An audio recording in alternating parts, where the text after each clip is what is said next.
All right, today we are digging into something huge, a global mystery, really.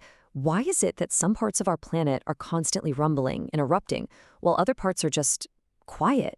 Well, we're going to uncover the hidden blueprint that dictates exactly where and why volcanoes and earthquakes happen.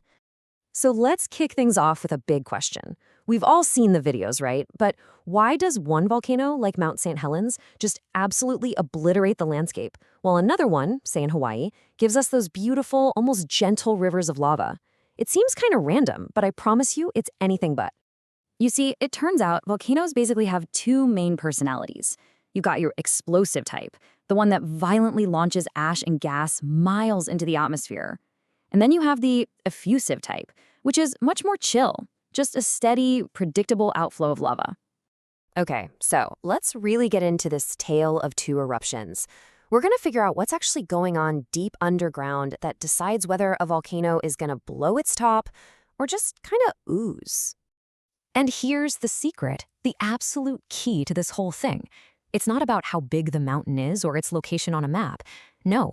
It all comes down to the very specific recipe of the magma that's brewing deep inside. And that recipe, it's really all about three critical ingredients that determine everything: viscosity, silica, and gas. So let's break down each one. Okay, first up, viscosity. Now that sounds like a complicated science word, but it's super simple. It's just a way to describe how thick a fluid is. Just think about cold honey. It's super thick and sticky, right? That's high viscosity. Now compare that to warm water. It's thin, it's runny, that's low viscosity.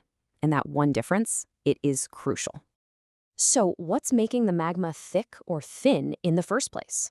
Well, it's this one main ingredient, silica. You can think of it like cornstarch in a sauce. The more silica you have in the magma, the higher its viscosity gets. It becomes thick, sticky, and really slow-moving, just like that cold honey. And the last piece of the puzzle? Dissolved gas. You've got to think of this as the fizz in the magma. As that magma starts rising to the surface, the pressure around it drops, and all these trapped gases try to expand, and they expand violently. It's literally like shaking up a can of soda and then popping the top. Okay, let's put it all together now. If you want an explosive eruption, you need a magma with high silica. That makes it thick and viscous, which traps all those expanding gases. The pressure just builds and builds and builds until, boom!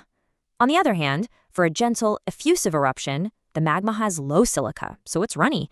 The gas just bubbles out easily. The takeaway is really simple. Thick, gassy magma explodes. Runny, less gassy magma flows. All right, so we've talked about what's coming out of the ground. Now let's talk about the ground itself shaking. We're going to switch gears to earthquakes, which, believe it or not, kind of follow a similar pattern. They also have two very distinct personalities. For volcanoes, the key was the magma recipe. For earthquakes, the thing that defines them, the thing that determines how much trouble they cause for us up here, is their depth. We call it the focal depth. It's the exact spot deep inside the earth where the shaking starts. And the range here is just staggering.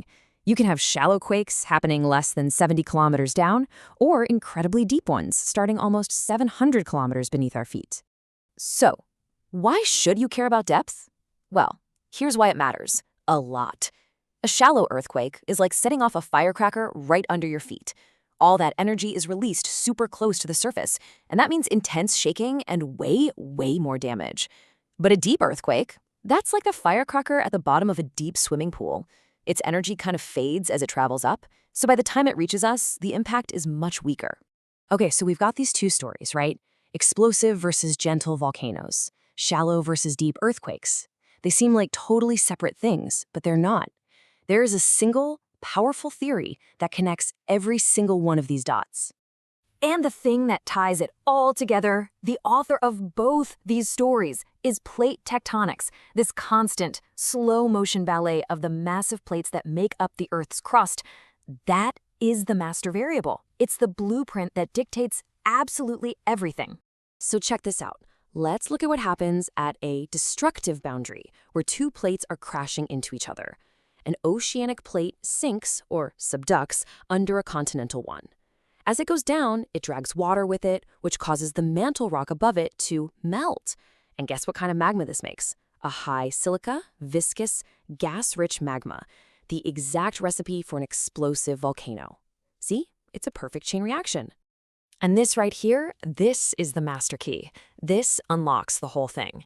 At destructive boundaries, where plates collide, you get the perfect conditions for explosive volcanoes and earthquakes at all depths. At constructive boundaries, where plates pull apart, you get those gentle, effusive volcanoes and only shallow quakes. And finally, at transform boundaries, where plates just slide past each other, you get powerful, shallow earthquakes, but no volcanoes at all. Every boundary type has its own unique geological signature. So, what does this all mean for us? It means we can now look at the surface of the Earth, and just by understanding the tectonics happening below, we can actually decode the clues and understand the immense forces at play. You know, if there's one thing to take away from all this, it's this. These incredible, powerful events, from massive volcanic eruptions to ground-shattering earthquakes, they are not random, not at all. They follow a clear, predictable blueprint, written in the fundamental language of plate tectonics. And when we understand these processes, our whole perspective changes. What used to seem like a terrifying, unpredictable mystery becomes a system we can understand. We finally get the why these things happen where they do, and how they do. But that leaves us with one last kind of mind-bending thought. We can read the Earth's blueprint now. We get the why and the where.